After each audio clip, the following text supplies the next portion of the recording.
Okay, Eddy Blanco, Blanco Realty and Blanco Mortgage here. And Stephanie Heron with Blanco Realty. And we're going to talk about HOA today. I live in an HOA community. And I do not. So we're going to talk about the pros and the cons, things we love, things we hate about being in an HOA or not being in an HOA.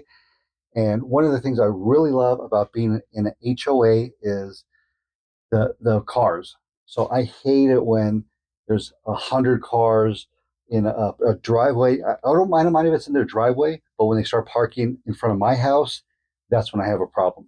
So the HOA kind of monitors that, and we can do complaints, and they'll cite those cars that are being the problem, as I've stated.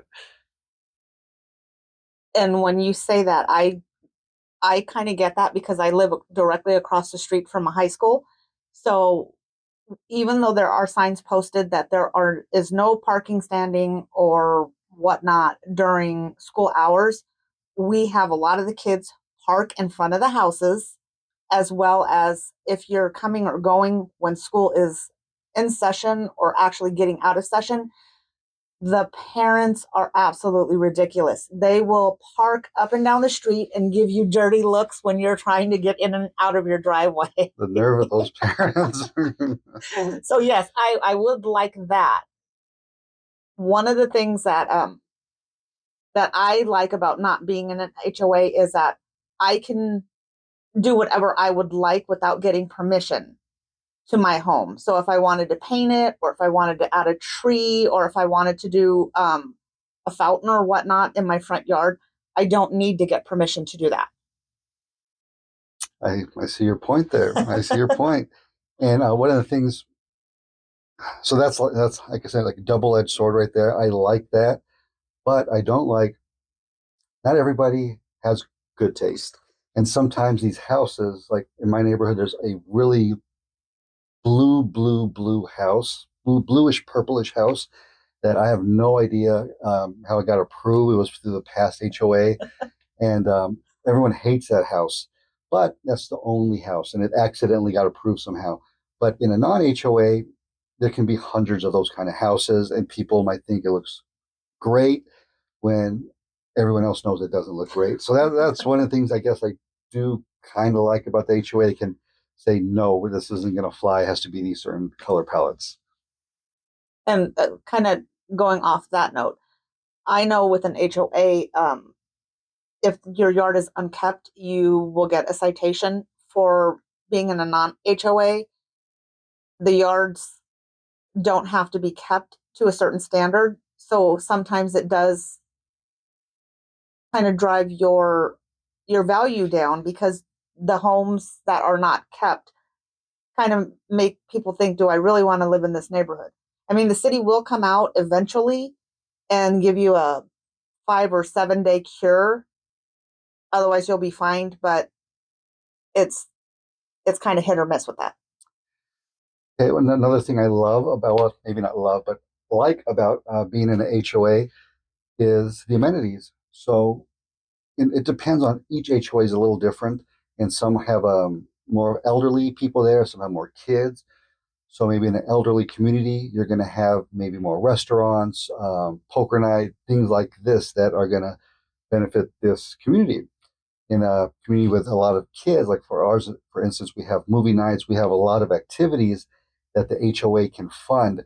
Or say we want to update a park, or we want a new slide or something like that, we can just submit that to the HOA and get that approved. And for a non-HOA, any parks that we have in the area are the responsibility of whichever city it's in. So that's kind of hit or miss. They do normally take care of them really well, but it's not as, there's not events at those parks like there would be in an HOA. Let's see, what else do I like about having an HOA? I guess that the community, like the neighborhood watch. Neighborhood watch, I mean, any community can have a neighborhood watch, any neighborhood can put on a neighborhood watch.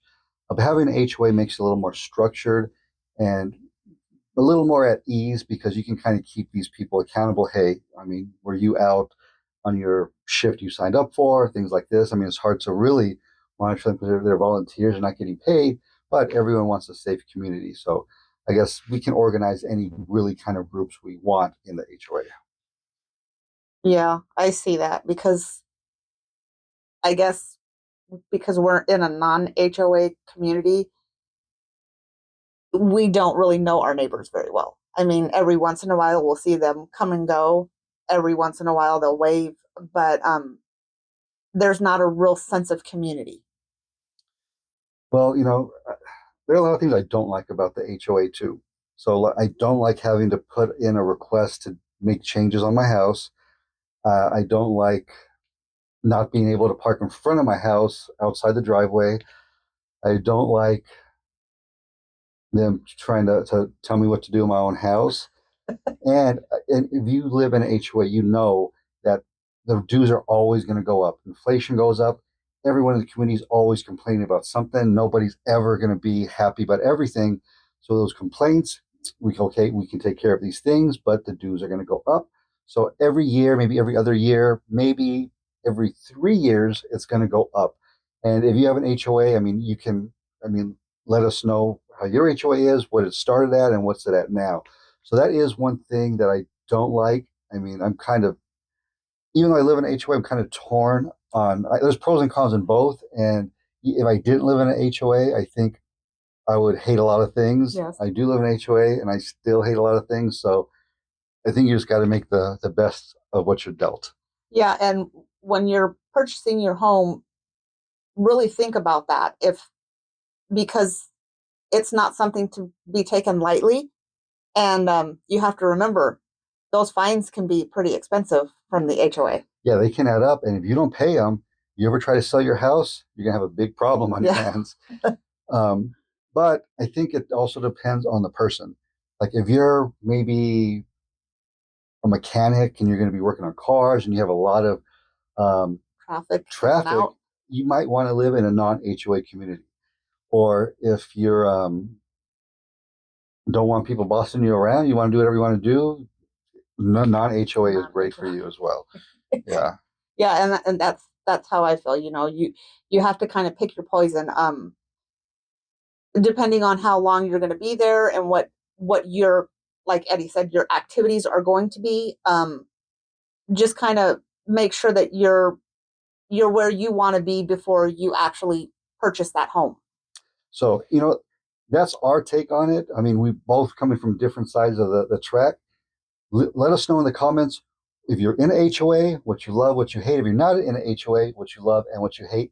And before we get out of here, big thanks to Blue Ink Title Agency letting us use their room today. So big shout out to them, one of our title partners. And any last words for non-HOA people? Don't live in an HOA. Just keep your yard out. What's so? I mean, I do feel for living across from like the high school, right? High school, Which high school? Apollo High School. So if you're ever around Apollo High School, you know what? Just park in anybody's front yard that you want to, because there's no HOA there. And I'm Eddy Blanco, Blanco Realty. Stephanie Heron, also with Blanco. Talk to you guys next time.